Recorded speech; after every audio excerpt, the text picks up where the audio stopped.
ఏసునామంలో మీకు శుభములు సమృద్ధిగా కలుగునుగాక. మధురం నీ వాక్యం అనే కార్యక్రమానికి స్వాగతం. ఈరోజు మనము ఉపవాసం అనగా ప్రతి కాడిని విరగొట్టుట. మధురం మధురం నీ వాక్యం నా త్రోవకు దీపం నీ వాక్యం. యెషయా గ్రంథం 58లో 6వ వచనం అన్నమాట. అక్కడ ప్రభు ఏం చెప్తున్నారంటే, నేను ఇష్టపడు ఉపవాసం ఇది. ఆయనకి ఇష్టమైన ఉపవాసము యెషయా 58 6-7 వచనాల్లో ఉంటుందండి. మొదటిది, దుర్మార్గులు కట్టిన కట్లను విప్పుట, కాడిమాను మోకులు తీయుట, బాధింపబడిన వారిని విడిపించుట, ప్రతి కాడిని విరగొట్టుట. ఇది నాకు ఇష్టమైన ఉపవాసం అంటారండి. 58:6 ఇది మనం ఈరోజు ధ్యానించుకోబోతున్నాం అన్నమాట. అయితే 58:7 మనం ఆల్రెడీ ధ్యానించుకున్నామండి. ఏంటంటే, ఆకలేని వాళ్ళకి అన్నం పెట్టండి, బట్టలు లేని వాళ్ళకి బట్టలు ఇవ్వండి, ఇల్లు వాకిలు లేని వాళ్ళకి ఆశ్రయం ఇవ్వండి, మీ రక్త సంబంధులకు మీరు ముఖం తప్పించుకోవద్దు, అంటే సహాయం చేయకుండా ఉండొద్దు, వాళ్ళకి అవసరమైనప్పుడు మీరు సహాయం చేయాలి. 7వ వచనం ఏంటంటే ప్రేమ అన్నమాట, మినిస్ట్రీ ఆఫ్ మర్సీ. మనము కరుణ కలిగి జీవించడమే దేవునికి ఇష్టమైన ఉపవాసం. ఇన్ని ఆచారాలు అవసరమా అండి? ఆకలైన వాళ్ళు మన ప్రక్కన ఉన్నప్పుడు మనం ఇంత అన్నం పెట్టడానికి ఇంత బైబిల్ నాలెడ్జ్ మనకు అవసరమా?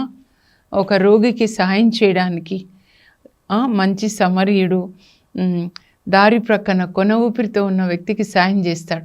దానికోసం ఇన్ని డిగ్రీసు, మనకి ఇంత థియాలజీ, ఇంత నాలెడ్జ్ అవసరం లేదు కదా. ఒక మనిషి ఇంకొక మనిషికి సహాయపడాలండి. దానికి ట్రైనింగ్ అన్నమాట ఇది. ఈ 46 days ఏంటంటే యాక్చువల్గా తపస్కాలం అంటే originally it is originated from Greek word lens, LENZ. ఇంగ్లీష్లో లెంట్ అంటారనమాట. సో గ్రీక్ నుంచి ఇంగ్లీష్లోకి వచ్చింది. లెంట్ తెలుగులోకి ట్రాన్స్లేట్ చేస్తే కరెక్ట్గా వసంతకాలం అన్నమాట. వసంతకాలంలో ప్రకృతిలో చెట్లు ఎలా ఎండుటాకులన్నీ రాల్చేసి క్రొత్త చిగుళ్ళు పుట్టి పుష్పించి కాయలు కాస్తాయి. ఇప్పుడు అది వసంతకాలమే ప్రకృతికి కూడా అన్నమాట. మామిడికాయలు వస్తాయి, వేపకాయలు వస్తాయి, వేప పువ్వు కదా. మనందరం కూడా అలా ఫలించే చెట్టుగా ఉండాలని దేవుడు మనల్ని ఈ లోకంలో ఆయన బిడ్డలుగా పంపించాడండి. ఆయన కరుణ మన ద్వారా అందరికీ అందాలని. యేసు ప్రభు చేతులు సిలువ వేయబడ్డాయి కనుక ఇప్పుడు మన చేతులే ఆయన చేతులుగా దేవుని యొక్క కరుణని అందించాలన్నమాట. అదే తపస్కాలం అంటారా, ప్రార్థన అంటారా, దేవుడు ప్రేమ అన్నమాట. ప్రేమ కలిగి జీవించాలి. అది ఇంట్లో మొదలు కావాలి. మదర్ తెరీసా తల్లి అంటారు, ప్రేమ ఇంట్లోనే పుట్టి ఇంట్లోనే పెరిగి ప్రపంచం అంతటా వ్యాపించాలి అని. భార్య భర్తలు ప్రేమగా, తల్లిదండ్రులు పిల్లలు ప్రేమగా, అత్తాకోడళ్ళు ప్రేమగా, అన్నదమ్ముళ్ళు ప్రేమగా, ఇప్పుడు పని చేసే చోట అందరూ ప్రేమగా జీవిస్తే అదే దేవుని రాజ్యం అండి. యేసుప్రభు కడ్రా భోజనంలో ఆయన నూతన ఆజ్ఞ ఇస్తారనమాట. నేను మీకు ఒక నూతన ఆజ్ఞ ఇస్తున్నాను, నేను మిమ్మల్ని ఎట్లా ప్రేమించానో మీరు ఒకరినొకరు ప్రేమించుకోండి. పరలోకానికి వెళ్తూ తన శిష్యులకి ఇచ్చిన ఆజ్ఞ, అంటే మనకన్నమాట. ఎలా ప్రేమించాడు ఆయన? తన ప్రాణం ఇచ్చాడు, రక్తం ఇచ్చాడు, త్యాగం చేశాడు. త్యాగమైన ప్రేమ క్రీస్తు ప్రేమ అండి. ప్రాణం ఇచ్చే అంత ప్రేమ ఏది ఆశించకూడదు. ప్రేమ అంటే సెల్ఫ్లెస్ సీకింగ్ కూడా ఫాదర్స్ అన్నమాట. అంటే ఏమీ ఆశించకుండా ఇతరులకు మేలు చేయుటను ప్రేమ అంటారు. అది యేసు ప్రభు దగ్గర వచ్చేసరికి అగాపే లవ్ అంటారు, త్యాగమైన ప్రేమ. ఎంత అండి? ఆకలైన వాళ్ళకి అన్నం పెట్టడం, రోగులకి స్వస్థత ఇవ్వడం, దయ్యాల్ని వెళ్ళగొట్టడం, అది అంతవరకు అయితే చాలు. కానీ తన ప్రాణాన్ని మన కొరకు ఇచ్చారు, రక్తాన్ని మన కొరకు ఇచ్చారు. మనం ఈ తపస్కాలంలో ఏంటంటే ప్రేమలో యేసు ప్రభు ఎదిగినంత అంత ఎత్తుకి ఎదగాలన్నమాట. 30%, 60% అలా 100కి 100% ప్రేమలో ఎదగడం. ఒక మాటలో చెప్పాలంటే నేను అదే అనుకుంటాను, ఇన్ని ప్రసంగాలు అవసరమా? ఇంట్లో నీ భార్యను ప్రేమించడానికి, మీ అత్తని ప్రేమించడానికి ఇన్ని ప్రసంగాలు కావాలా? ఇన్ని ప్రార్థనలు, ఇన్ని ఉపవాసాలు కావాలా? మనం అడుక్కోవాలి, మనల్ని మనం అడుక్కోవాలి. యేసు ప్రభుతో పోల్చినప్పుడు మనం ఎంత ప్రేమగా ఉంటున్నాం, ఎంత క్షమ కలిగి ఉంటున్నాం. మనకి తీర్పు ఇచ్చేటప్పుడు దానికేనండి తీర్పు. 10 ఆజ్ఞలకు వ్యతిరేకంగా చేసిన పాపము యేసు ప్రభు తన మీద వేసుకొని సిలువ కొట్టేశాడు. కనుక ఇప్పుడు తీర్పు దానికి కాదు, అయిపోయింది. ఇప్పుడు తీర్పు ఏంటంటే యేసు ప్రభుతో పోల్చి మనం ఎంతవరకు యేసుక్రీస్తు రూపంలోనికి మారుతున్నాము, దాని మీద మన ధ్యాస పెట్టుకోవాలండి. గలతీ 3:19 క్రీస్తు రూపం మీలో ఏర్పడే వరకు నేను ఒక తల్లి ప్రసవ నొప్పులు ఎంత నొప్పులు పడి బిడ్డల్ని కంటుందో అంత నొప్పులతో నేను మిమ్మల్ని కంటున్నాను అంటే ఆత్మలో అంటాడనమాట. అది ఒక్క మాటే, దేవుడు ప్రేమ. నీలో ఆయన ఉంటే నువ్వు ప్రేమగా ఉంటావు. నీలో లోకం ఉంది, లోకాధిపతి సాతాను ఉన్నాడు అనుకోండి, ప్రేమ ఉండదు. సాతాను పుత్రుని పని ఏంటంటే మనలో నుంచి ప్రేమ తీసేసి స్వార్థాన్ని పెట్టి శరీర వాంఛలు, లోక ఆశలు, అలా తిరుగుబాటుతనము, ఇవన్నీ లక్షణాలు. సాతాను పరలోకంలో దేవునికి తిరుగుబాటు చేశాడు, త్రోసివేయబడి సాతాను అయ్యాడు. లేకపోతే సాతాన్ని దేవుడు సృజించలా. తేజో నక్షత్రమా అని అంటారు, అంటే లూసిఫర్ వెలిగొందే దూతగా సృజించారు. యెషయా 14, ఎజెకియల్ 28 ఆయనను గురించి రాయబడి ఉంటుంది అనమాట. మరియ తల్లి చూడండి, ప్రభు నీతో ఉన్నారు, God is with you, the lord is with you, వాక్యాన్ని రిసీవ్ చేసుకున్నారు. అదొక్కటే కాదు, ఆమె పెరగడమే దేవాలయంలో పెరుగుతుంది. అమ్మాయి 3 నుంచి 14 సంవత్సరాలు మొత్తం వాక్యము. కనుక పరిశుద్ధాత్మ ఆమె మీదకి వచ్చారు. మహోన్నతిని శక్తి ఆ తల్లిని ఆవరించారు. కనుక పుట్టబోయే శిశువు దేవుని కుమారుడని పిలువబడతాడు. సో మనం దేవుని వాక్యాన్ని చదువుతున్నప్పుడు దేవుని ఆత్మ కూడా మనలోకి వస్తారు. వాక్యము ఆత్మ మనకి శక్తిని ఇస్తారనమాట. ఇదే మన ఆత్మకి శక్తి, శరీరానికి శక్తి, మనస్సుకి శక్తి అన్నమాట. మనం ఉపవాస ప్రార్థన చేసినప్పుడు, అంటే ప్రార్థన అంటే ఉపవాస ప్రార్థన, నేను చెప్పాను దేవుని యొక్క సన్నిధిలో ఉండాలి. మోషేలాగా దేవుని స్వరాన్ని విన్నాడు, దేవుడు చెప్పేవన్నీ రాశాడు, వచ్చి ప్రజలకి ధర్మశాస్త్రాన్ని అందించాడు. అలాగే దానియేలు ఉపవాస టైంలో దానియేలు 9 ఆయన ఇర్మియా గ్రంథాన్ని ధ్యానిస్తూ ఉన్నాడు. దేవుని గ్రంథాన్ని, వాక్యాన్ని ధ్యానించే సమయం అండి ఇది. అందుకే ధ్యాన సమయం అన్నమాట. ధ్యాన కేంద్రాలకు వెళ్తారు ఋషులు. చూడండి, తపస్సు చేస్తారు. ఎందుకు? దేవుని శక్తితో నింపబడడానికి అన్నమాట. మనం కూడా అలాంటి శక్తితో నింపబడాలి. దేవుని శక్తితో నింపబడిన తర్వాత మనము దయ్యాల్ని వెళ్ళగొట్టగలుగుతాం అన్నమాట. ఇప్పుడు ఒకటి, యేసు ప్రభు ఎలా వెళ్ళగొట్టాడో నేను మీకు చెప్తానండి. సింపుల్ది చెప్పిన తర్వాత మనం నెక్స్ట్ వెళ్దాం. కాన్సెప్ట్ మనకి ముందు అర్థం కావాలన్నమాట. లూకా సువార్త 13వ అధ్యాయంలో యేసు ప్రభు విశ్రాంతి దినాన ఒక ప్రార్థనా మందిరంలో ఆయన బోధిస్తుంటాడు. అప్పుడు అక్కడికి ఒక ఆమె నడుము వంగిపోయి ఉంటుంది. ఇలా ఉండాలి కదా, ఇలా ఉంటుంది అన్నమాట. అయితే ఇలాగే ఉంది, 18 సంవత్సరాలైంది ఈమెకి ఈ రోగం వచ్చిందని అందరు చెప్పుకుంటున్నారనమాట. సో ఆమె కూడా అలా సఫర్ అవుతుంది. కానీ ఆ రోగం ఎందుకు వచ్చిందో యేసు ప్రభుకి తెలుసు. అప్పుడు ఆమెను చూసి ప్రభు అంటారు, ఓ స్త్రీ, నీకు ఈ రోగం నుండి విముక్తి కలిగినది. వాక్యం బయటకు వస్తుంది, ఆమెకి విడుదల కలుగుతుంది, స్వస్థత కలుగుతుంది. అప్పుడు ఏమైంది? ఎందుకు అలా ప్రార్థనా మందిర అధికారులు వచ్చేసి ఆయన మీద అరుస్తున్నారండి, విశ్రాంతి దినాన్ని నువ్వు పని చేసావు, ఏం పని అండి? అప్పుడు ఏమంటారు యేసు ప్రభు అంటే, ఈమె 18 సంవత్సరాల నుండి సాతాను బంధకాల్లో ఉంది. కాడి పెట్టేశాడు సాతాను. ఒక పిచాచి వచ్చేసి అక్కడ కూర్చొని నడుమిలా అయిపోయింది. మనుషులు అనుకుంటున్నారు ఎందుకు అయిపోయిందా అని. అక్కడ వెళ్ళి దయ్యం కూర్చున్నాడని. యేసుప్రభు ఏం చేశారు? సాతాను పెట్టిన కాడిని విరగ్గొట్టేశారనమాట. నీకు విడుదల కలిగింది. యేసుప్రభు బందీలకు విముక్తిని కలుగజేయడానికి లోకానికి వచ్చారు. యెషయా 61:1 ఉంటుంది, దేవుడు నన్ను అభిషేకించారు సువార్త బోధన కొరకు, గుడ్డి వారి కన్నులు తెరవడానికి, అంటే ఆత్మ కన్నులండి. బైబిల్ గ్రంథంలో యేసు ప్రభుని చూడలేం, ఆత్మల ప్రపంచాన్ని చూడలేం.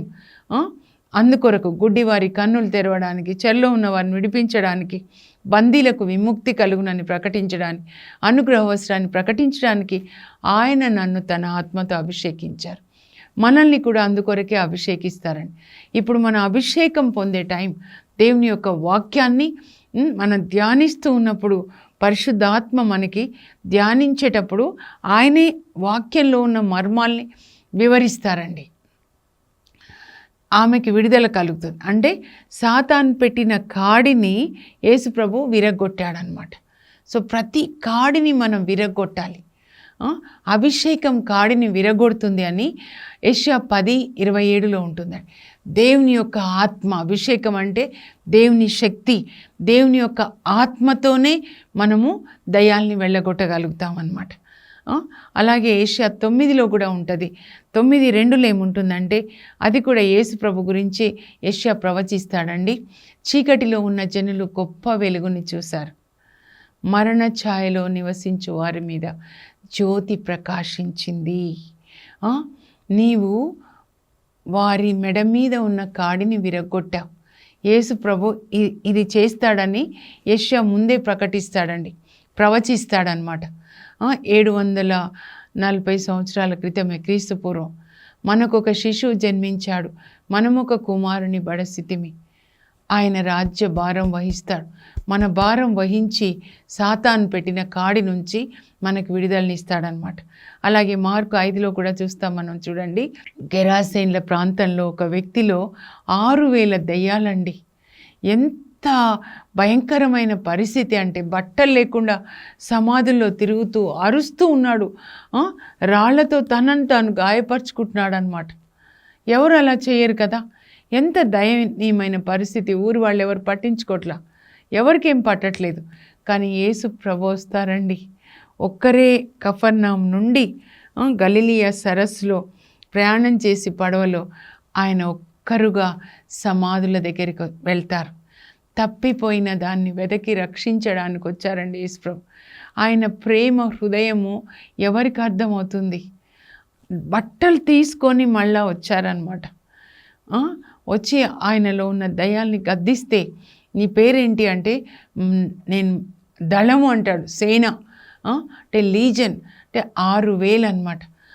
బయటికి రండి అని చెప్తే, ఈ దేశం నుంచి బయటికి వెళ్ళమని అనొద్దు మమ్మల్ని అని అంటే, ఒక వ్యక్తి ఒక దేశంలాగా అనమాట.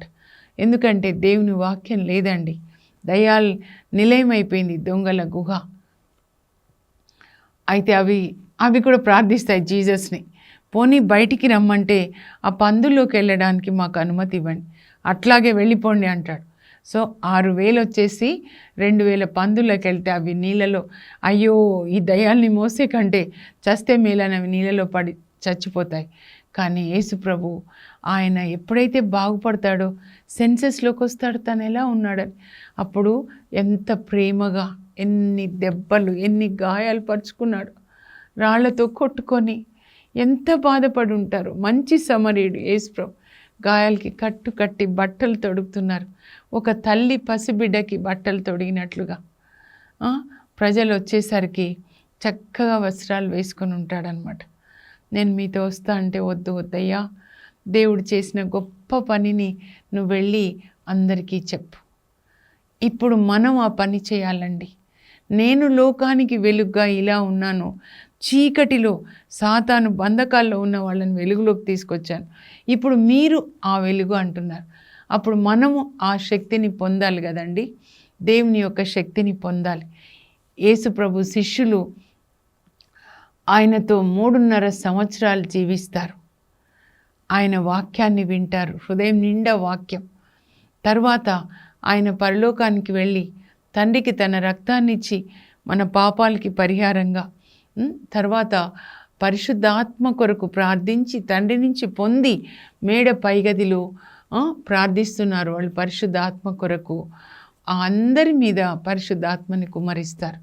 వాళ్ళు పరిశుద్ధాత్మని పొందిన తర్వాత ముందుగా మొదటి ప్రసంగాన్ని పేతురు చేస్తాడు. 3వ అధ్యాయంలో కుంటివానికి స్వస్థతనిస్తాడు.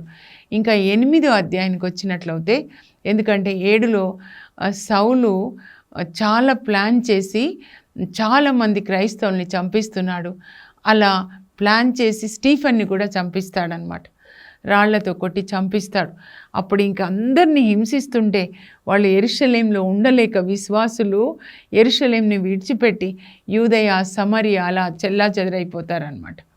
అలా ఫిలిప్పుని దేవుడు ఎక్కడికి నడిపిస్తారంటే సమరియాకి నడిపిస్తారండి. 8వ అధ్యాయంలో 5, 6 వచనాలు మీరు జాగ్రత్తగా చదవండి. ఇంతకుముందు యూదులు సమార్యాలో అడుగు పెట్టరు, అంటరాని వాళ్ళుగా వాళ్ళని చూస్తున్నారు. కానీ ఇప్పుడు పరిశుద్ధాత్మ దేవుడు అపోస్తులని అక్కడికి తీసుకెళ్ళాడు అనమాట. ఫిలిప్పుని తీసుకెళ్ళాడు. పరిశుద్ధాత్మ వస్తే మనకి ఏం చెప్తాడంటే, మనందరం ఈ లోకంలో ఉన్న వాళ్ళంతా ఒకే తండ్రి, పరలోక తండ్రి బిడ్డలు. ఈ గ్రూపిజము, వర్గతత్వము సాతాను నుంచి వచ్చింది. ఈ మతాలు కూడా, యేసు ప్రభు ఎప్పుడు మతం అనలేదండి. యేసు ప్రభుతో ఒక సంబంధం అంతే. Christianity is a relation with Jesus. Once we get connected to Jesus, Yesu ప్రభు మనల్ని చుట్టూ ఉన్న వాళ్ళతో కనెక్ట్ చేసి ఆయన ప్రేమని మన ద్వారా లోకానికి అందిస్తాడు. అంతే. That's what is called ministry. ప్రభు ప్రేమను పొంది లోకానికి అందరికీ అందించడం అన్నమాట. నువ్వు ఎన్ని ఫలాలు ఫలిస్తున్నావు, ఒక చెట్టు ఎన్ని కాయలు ఉంటే అంతమంది తింటారు. నీ వల్ల ఎంతమందికి మేలు జరిగింది. అయితే ఇప్పుడు మనం ఫిలిప్పు దగ్గరికి వద్దామండి. 12 మంది అపోస్తుల్లో ఒకడైన ఫిలిప్పుని పరిశుద్ధాత్మ సమరియాకి తీసుకెళ్తాడు. అక్కడ ఫిలిప్పు సువార్తని బోధిస్తున్నప్పుడు ప్రజలు చాలా శ్రద్ధగా వింటున్నారంట. సమారియాలో ఉన్న సమరీయులు అనమాట. ఇంకా ఆయన వాక్యాన్ని బోధిస్తుంటే చూడండి, దయ్యాలు బిగ్గరగా అరుస్తూ ప్రజల్లోంచి వెళ్ళిపోయినాయంట. అప్పుడు పక్షవాత రోగులకి వాళ్ళందరికీ కూడా స్వస్థత కలిగిందంట. కొన్ని రోగాలు దయ్యపు శక్తుల వల్ల కలుగుతాయి, అన్నీ కాదండి. ఇందాక చెప్పాను నడువొంగిపోయిన స్త్రీ అని, ఆమెకు కూడా ఒక దయ్యం ఇక్కడ కూర్చుంది. ఎన్ని సంవత్సరాలు కూర్చుందండి? 18 సంవత్సరాలు. కానీ యేసు ప్రభు ఆమె మీద ఉన్న కాడిని విరగొట్టాడు. ఇప్పుడు ఫిలిప్పు బోధిస్తున్నప్పుడు అగ్ని అభిషేకమైన నాలుక నుంచి వస్తుంది. అప్పుడు ఆ వాక్యము 2 అంచుల ఖడ్గంలాగా వెళ్తుంటే దయ్యాలు బిగ్గరగా అరుస్తూ వెళ్ళిపోయినాయంట. అలాంటి అభిషేకాన్ని పొందాలండి. దాని కొరకు ఉపవాసం చేయాలి. దేవుని శక్తిని పొంది దేవుని ఆత్మశక్తితో దయ్యాల్ని వెళ్ళగొట్టాలన్నమాట. అలాగే పౌలుని గురించి చదివితే ఎన్నిసార్లు అయినా నాకు చెప్పాలనిపిస్తుందండి పౌలు గురించి. పౌలు 3 సువార్త ప్రయాణాలు అనమాట. మొదటి సువార్త ప్రయాణము ఆయన గలతీ పట్టణాలకు వెళ్తాడండి. అయితే అలా వెళ్తూ ఉన్నప్పుడు పాఫో అనే దీవికి వెళ్తాడండి పౌలు. బర్నబా ఆయనతో పాటు మార్కు కూడా ఉంటాడులేండి. మార్కు వెనక్కి వచ్చేస్తాడు తర్వాత మధ్యలో. అక్కడ ఒక మాంత్రికుడు ఉంటాడు, ఎలిమాస్ అనే మాంత్రికుడు. ఆ మంత్రశక్తులతో ఆ ద్వీపాన్నంతా కూడా బంధిస్తాడు. అందరికీ ఏమైనా అయిందంటే ఇది కట్టుకోండి, ఇది కట్టుకోండి, ఇలా చల్లించండి, ఇలా ఇలా అని చెప్తుంటాడు కదా. ఆయన ఒక యూదుడు కానీ మాంత్రికుడు అయిపోయినాడు, చూసారా. కానీ దేవుడు పౌల్ని అక్కడ పంపిస్తాడు, అగ్నితో అభిషేకించి పౌల్ని పంపిస్తాడు. పౌలు సువార్త బోధిస్తుంటే నువ్వు చెప్పడానికి వీల్లేదు, ఎందుకంటే ఆయన చెప్పే మంత్రాలు ఈ సువార్త కలవదు కదా, వీల్లేదు అని అంటే అప్పుడు వెంటనే అగ్ని ఈయనలోంచి బయటికి వస్తుంది పరిశుద్ధాత్మ. ఈయనని ఎట్లా గద్దిస్తాడా మాంత్రికుడు అంటే, సాతాను పుత్రుడా, నీవు అన్ని రకములైన దుష్ట ఆలోచనలతో నిండి ఉన్నావు, ప్రజల్ని వక్రదారిలో పట్టిస్తున్నావు, కాబట్టి దేవుని హస్తం నీ మీద పడుతుంది. నీవు కొంతకాలం గ్రుడ్డివాడవై సూర్యకాంతిని చూడకుందుగాక అంట. అంతే గుడ్డివాడైపోతాడండి. అప్పటి వరకు ఆ దీవిలో ఉన్నవాళ్ళు ఈయన దేవుడు అనుకుంటున్నారు. కానీ పౌలు మాటల వల్ల ఆయనకి గుడ్డితనం రాగానే అక్కడ ఉన్నటువంటి ఆ దీవిని పాలించే పాలకుడు సెర్జియా పౌల్, అక్కడ ఉన్న వాళ్ళంతా యేసుప్రభుని అంగీకరిస్తారని. ఒక్క అద్భుతం అన్నమాట. ఆత్మశక్తిని పొంది ఆయన ఆ మాంత్రికుడు గుడ్డివాడై ప్రజల్ని సత్యంలోకి నడిపిస్తాడు. ఇది ఈ అభిషేకాన్ని మనం పొందాలన్నమాట. అందుకే 2 కొరింథీ 10:4 పౌలు ఏమంటాడంటే, మేము ఉపయోగించే సాధనాలు శరీర సంబంధమైనవి కాదు, శత్రువులతో పోరాడేటప్పుడు ఎవరు ఆ శత్రువులు? సాతాను, అంధకార సంబంధమైన దుష్ట శక్తులు అన్నమాట. ఎఫెసీ 6లో చెప్తాడు చూడండి, మనం పోరాటం చేసే శరీరదారులతో కాదు. శరీరదారులు అయితే ఇట్లా కత్తులతో, గన్నులతో, కానీ ఆత్మ సంబంధమైనవి కాబట్టి మన ఆయుధాలు ఆత్మ సంబంధమైనవిగా ఉండాలి. వాక్యం అనే ఖడ్గాన్ని పట్టుకోవాలి మనం. ఆ తర్వాత ఉపవాస ప్రార్థన చేయాలి. యేసు ప్రభు కూడా ఒక మూర్ఛ రోగి తండ్రి తీసుకొని వస్తాడు, మా బాబుకి ఫిట్స్ అని చెప్తాడు. మూర్ఛ రోగం అంటే ఫిట్స్ కదా. ఆ దయ్యం వీడిని సోకినప్పుడల్లా నీళ్ళలో నిప్పుల్లో పడేస్తుంది, బాబుని చంపాలని అనమాట అని చెప్పినప్పుడు యేసు ప్రభు ఆ బాబుని స్వస్థపరుస్తాడు, అంటే దయ్యాన్ని గద్దిస్తాడు. ఆ దయ్యం వెళ్ళిపోయిన తర్వాత వాడు మంచిగా అవుతాడు. అప్పుడు శిష్యులు అడుగుతారు, మేమెందుకు ఆ దయ్యాన్ని వెళ్ళగొట్టలేకపోయినాం? మత్తయి 17:21 యేసు ప్రభు అంటారు, ప్రార్థన వలన ఉపవాసం వలన తప్ప దయ్యాల్ని వెళ్ళగొట్టడానికి సాధ్యం కాదు. నో అదర్ గో అన్నమాట. ఇంకా పౌలు అపోస్తుల కార్యాల్లో 16వ అధ్యాయంలో మనం చూస్తే ఫిలిప్పీలో ఉంటాడనమాట. సువార్త బోధిస్తుంటే ఒక అమ్మాయి భూతం పట్టి ఉంటుంది అనమాట. అందువల్ల అమ్మాయి సోదె చెప్తా ఉంది.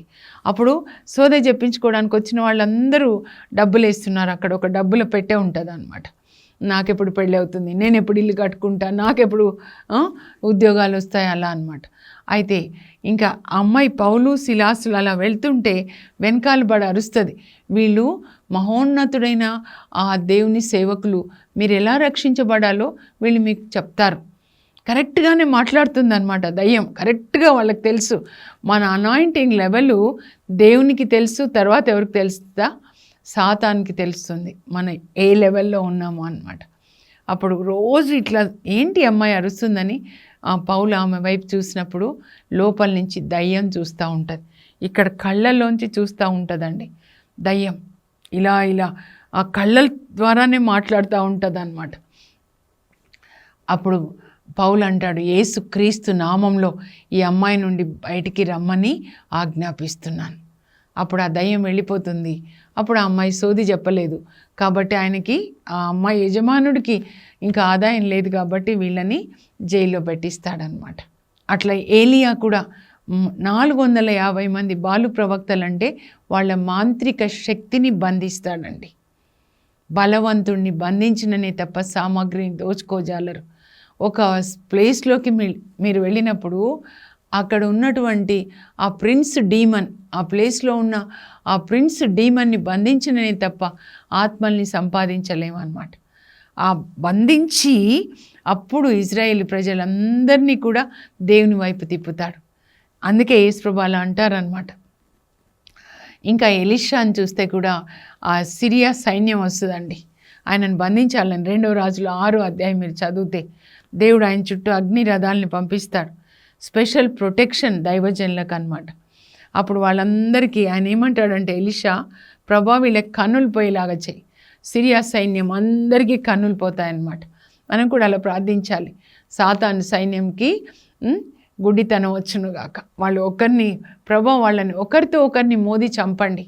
2వ దినచర్యల్లో యెహోషాఫాత్ వాళ్ళు యుద్ధానికి వెళ్ళినప్పుడు దేవుడు 3 దేశాల వాళ్ళు వస్తారనమాట శత్రువులు. ప్రభు ఏం చేస్తారంటే వీళ్ళు స్తుతి చేస్తుంటే వాళ్ళని ఒకరితో ఒకరిని మోది చంపుతారు. ఇవన్నీ మనం తెలుసుకోవాలండి. స్తుతి, ఆరాధన, ఉపవాస ప్రార్థన, ప్రేమ ఉండాలండి. ఫస్ట్ ఎవరిలో ప్రేమ ఉంటుందో, ఐక్యత ఉంటుందో, ఎక్కడ ఐక్యత ఉంటుందో, అపోస్తులందరూ ఇలా ఉన్నారంటే అందరూ ఐక్యతతో ప్రార్థించారండి. ఐక్యత కలిగి దేవుని పని చేశారు. దేవుని ఆత్మ వలన వాళ్ళు నడిపించబడ్డారనమాట. అలాంటి అభిషేకం, అలాంటి ప్రేమ, ఐక్యత, ఉపవాస ప్రార్థన, స్తుతి, ఆరాధన దేవుడు మనకిచ్చుదురుగాక. ఇవన్నీ పరిశుద్ధాత్మ మనలో ఉన్నప్పుడు ఆత్మ వలన జరిగే కార్యాలన్నమాట. ప్రార్థన చేసుకుందాం. పరలోకపు మా తండ్రి, మీ పరిశుద్ధ నామమునకు స్తోత్రం కలుగును గాక. యేసయ్య, మీరు ఏ విధంగా పరిశుద్ధాత్మ శక్తిని పొంది దయ్యాల్ని వెళ్ళగొట్టి దేవుని యొక్క రాజ్యాన్ని స్థాపించారు, అలాగే పౌలు నాయన తండ్రి, ఏలియా, ఎలీషాలు ప్రభా, ఫిలిప్పు తండ్రి ఎలా దయ్యాల్ని వెళ్ళగొట్టి దేవుని రాజ్యాన్ని కట్టారు, అలాంటి అగ్ని అభిషేకం మాకు దయచేయండి ప్రభా.